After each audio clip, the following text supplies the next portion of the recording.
I'm Zoe Vanessa with more science news you can use. Did you know that NASA's Mars Odyssey spacecraft found lots of water ice on Mars? How much water did they find? Scientists believe there's enough water to fill Lake Michigan twice. Why is finding water important? All life needs water. If there's frozen water on Mars, this suggests life may have lived there before. No kidding.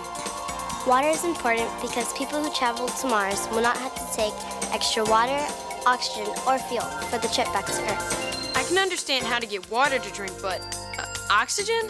Water is made from hydrogen and oxygen. If you separate hydrogen and oxygen using chemistry, you can breathe the oxygen and combine the two with other elements on Mars to propel you home. To find out more about water on Mars, check out our website. Until next time, I'm Zoe Vanessa with cool science news you can use.